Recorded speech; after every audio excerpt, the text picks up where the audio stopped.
everyone. Welcome to another episode of AI Amigos show. My name is Marina, and I want to extend a very warm Happy New Year to all of you and to my two good friends here, Jean Chao and James. Guys, Happy New Year. Happy New Year, guys. Happy New Year, everyone. I hope you started very well and in good mood and with a lot of wishes to keep talking about AI trends. Yeah, definitely. A lot of things to talk about AI, but it's dry January, so it's hard to be happy. Agreed, 100%. Well, speaking about the wishes of talking about the trends, there is a nice topic that I would like for us to approach today to tackle, and is the giant tech companies buying nuclear power plants to keep moving or to keep in track with the use of AI. And well, so how it is actually impacting our environment, no? Because yes, AI is fantastic. It's an amazing tool. We're using it all the time. But what happened with the planet? So I really would like to know your opinion about that. Like about why they purchased a nuclear power plant. Yeah. Well, why is it really necessary, and how it will impact our environment in future, no? Because we know that there is a risk for climate change. This is not something that we started talking like just 3 months ago, So then, do you think that then AI would be something good, something bad? It would contribute or not? What do you think?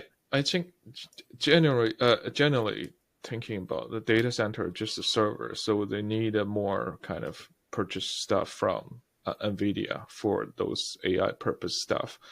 And in Ireland already, I think the government already postponed a few of the data center because there's no enough energy on the grid for them. And everyone will be out of power. Yeah, you own a couple of AC and then that's it. Yeah, wasn't there, John? Jinchao, there was something about when you say that in Ireland, I think they were saying that one data center would consume as much electricity as the city of Galway City. Yeah, they're just too much, and like I understand where they're coming from, because if you want those extra energy, where can you go? I mean, the nuclear probably is the most cost efficient. Yeah. And then long-term wise, but it definitely bury kind of like environment also.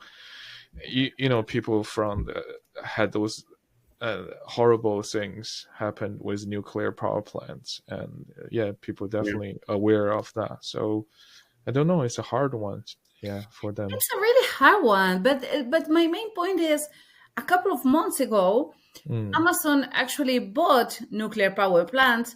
And people were not talking that much about this. But now that Microsoft is doing that, everyone is actually into that. So do you think that this is just because it is a trend, or there is something else going on? Maybe James can expand a little bit more. You have more knowledge about what is happening and what people are saying in the US.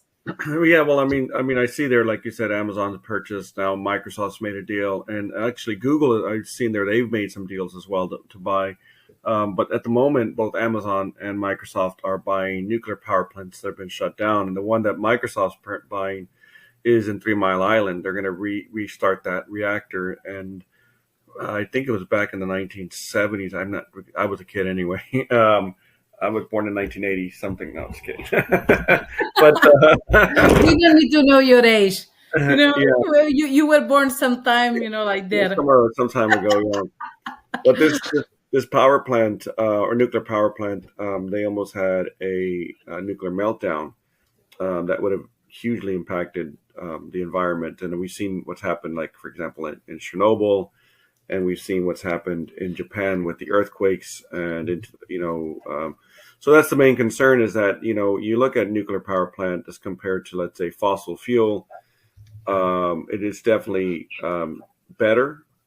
Equally better than, let's say, for example, wind. And I mean, the best really would be like water, or I know like Greenland's using, or Iceland's using thermo power. But the thing is that, if you have one nuclear power plant accident, I mean, it just undoes the whole thing. And that's the main Yeah. concern, is that Yeah. what will happen. And I know they use it. That they've got new technology on board now regarding that they can build them faster, and they can build them with less nuclear, but still. And then when you have the nuclear waste, how do you get rid of that? So I think that's where the controversy is that. But I mean, at what point do we say, are we going to stifle AI innovation because of energy consumption? And then on the other end, if they're using so much energy, is that driving up energy prices for the rest of us? Well, so here actually, in coming back to the AI topic, so do we have any other way to actually conduct it rather than using more energy? I'm not really sure, because we know that using ChatGPT, which is a large language model, requires more energy than using Google search. So, And and how do we do to stop it? I don't really think that the generative AI will actually go to an end. Not at anytime soon. Maybe in cloud there is a different scenario. I think uh is that like 2 or 3 weeks ago? I think Google was talking about something. They are very efficient about their AI. It was 85% kind of energy efficient or something. And it's definitely an article about that. I forgot the details. But that talking about this kind of trend, like big company start buying power plants for data center. I think there's another elevated kind of idea here. We're looking into the computer network. Computers has been CPU dominant for the last 50 or 60 years, right? We have this Gen AI coming using GPU more or less, and then there's a trend of agents and stuff now building. So the application kind of moving away from the CPU more to GPU now. So I think in the future, even NVIDIA is building the whole server just using GPUs, not CPUs. So there might be a shift for those data centers, all the data centers shifting to GPUs. What we're learning could be completely different in the next 10 or 20 years, I think. So they might just trying to secure the power before that come or something. But yeah. I mean, you see the market capitalization of, let's say, I think Nvidia's hit over 2 trillion now at this stage. Yeah. And you look at then the market capitalization of Intel, and Intel is all CPU versus Nvidia GPU. So Yeah. the markets are definitely seeing that. But I think as well, we have to not only look at the end of energy consumption, but we have to look at the benefits. Meaning, years things take to develop and innovate are those time frames are being reduced drastically. So, are we then seeing a benefit there from that time frame? So let's say to develop a new software or to develop a new drug using AI is maybe say from a 3-year timeline can be done in 6 months.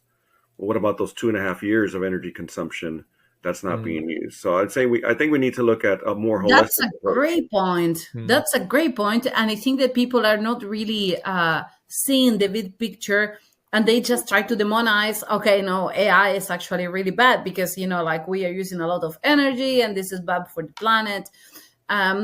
So you rather say that it's actually more convenient to keep using AI for the industry then, rather than trying to find another way to supply the power, for example?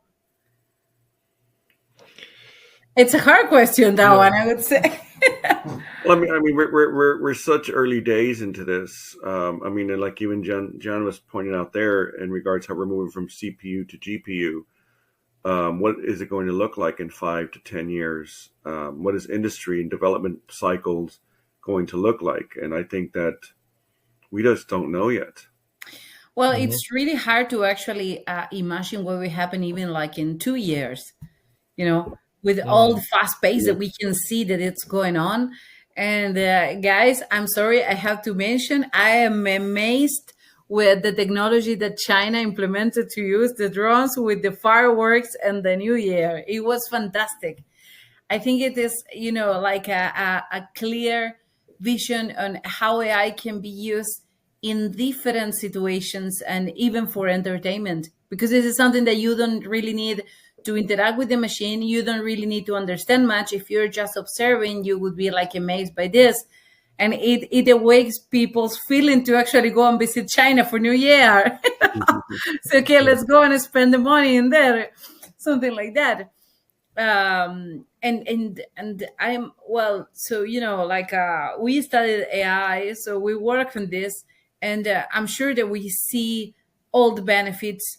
And I also believe that AI could actually help to take actions on the environment as well. As well as you mentioned, James, like, okay, so you can plan for a drug or something like that, and in a short time you can actually as well try to use AI to get some action to take in. Yeah, I mean, we're talking about it could optimize supply chains. It could identify any wasteful processes or inefficiencies. It could, like I said already, speeding development, maybe energy efficiency as well, optimizing traffic flow. I mean, managing waste and food process and those supply chains. So I mean, there's lots of room for improvement and benefit there. And I think that we're in the speed. I think this is where AI has a real advantage over not only humans, but it can bring in vast amounts of data, and the speed that it can calculate, it can really do things much more efficiently than we can. And that's, to me, that part's exciting. And when you talked earlier about like the development cycles, like in software, they used to be Moore's law. I mean, it still exists, Moore's law, which is every 2 years technology would double. But I think Moore's law has gone out the window. I think that we're seeing, like, even with AI, I mean, Jinsha was talking about this as well earlier, about how the development of AIs and how they're coming quicker online. We were talking before our recording here about how it's just really, and they're coming out with, you were saying it was the scores, right, Jinsha? You were saying, and how those score levels they have and how they're moving up much faster. Yeah. And I think back, just talking about like using AI to actually make our life a little bit better, on Jam's topic. Recently, I read a story. This is the kind of like everyday people kind of what they can use AI really help them. So he developed a kind of like a board, kind of electronic board, as his prototype, right? And then he uploaded all the information about the board to the OpenAI, to the ChatGPT. And then every day to work, this is his side project. And then he chat with this ChatGPT, just debate on what was wrong with it, how can I improve it. After a week, he got all the suggestions and then actually developed a version 2. It's completely better than the version 1. So this is what people can use. And this is touching on the point of chain of thought, right? When you're asking those things, you can see the AI, how they thinking about stuff. And then at the same time, there's something I read about. You can put those kind of different characters in them, kind of become a debating. You can have an agent, let's say, trained on, like, let's say, to be me, Asian background, and sitting in a room, and then you can have an expert on HR. You can have expert in legal. So you can have a group of people from the company. You can create it. You can ask them for advice and then debate about things which we can't do before. You have to actually hire those people with the experiences. I think that's really interesting and exciting at the moment. It's wonderful. That's my opinion. That's the word. It's wonderful and it's amazing. Guys, thank you so much. It was an incredible chat, and I'm looking forward to meeting you next week. I wish you a great year and see you next time. You guys. Okay.